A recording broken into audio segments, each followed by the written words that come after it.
Start.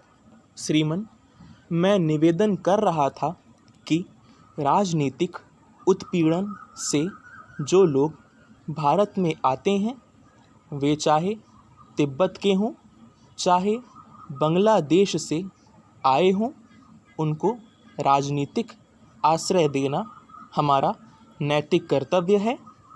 वह आश्रय हम देंगे और दे रहे हैं।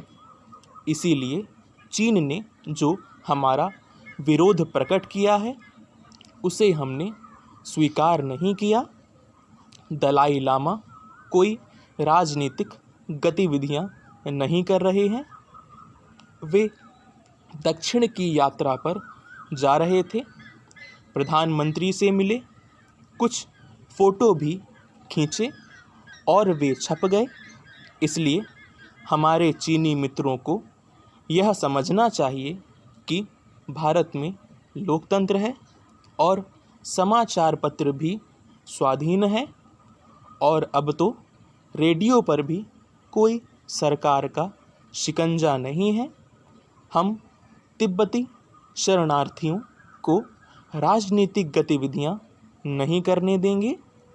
उसी तरह से बांग्लादेश से आए हुए शरणार्थियों को राजनीतिक गतिविधियां नहीं करने देंगे, जिससे बांग्लादेश के साथ हमारे संबंध बिगड़ जाएं। बहुत बड़ी संख्या में सीमा पर लोग इकट्ठे हो जाएं और शिविर बनाकर रहें, इस बात की इजाज़त नहीं दी जाएगी। थोड़े से लोग अगर रहना चाहें तो भारत के भीतर आकर रह सकते हैं। हम किसी को उसकी इच्छा के खिलाफ नहीं धकेलेंगे। इस बारे में किसी प्रकार की गलतफहमी नहीं होनी चाहिए। अगर माननीय सदस्य कुछ और जानकारी प्राप्त करना चाहते हैं तो मैं उनको अलग से दे सकता हूँ। मेरे सामने कोई घटनाएं हुई हों तो ली जा सकती हैं, लेकिन हमारी तरफ से पूरी जांच कर ली गई है। पैरा।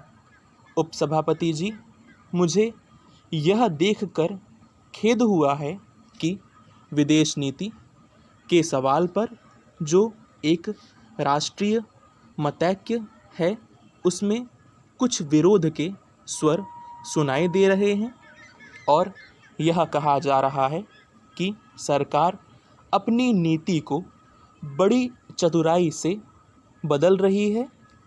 हमारी नीति जड़ नीति नहीं है, यह गतिमान नीति है।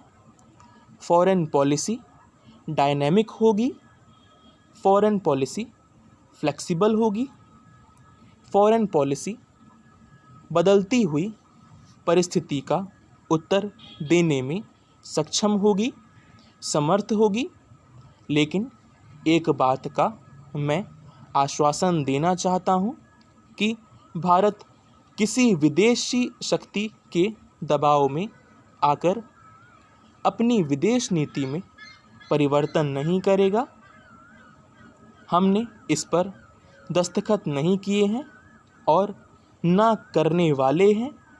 हम अपनी राष्ट्रीय नीति पर चलेंगे। स्टॉप।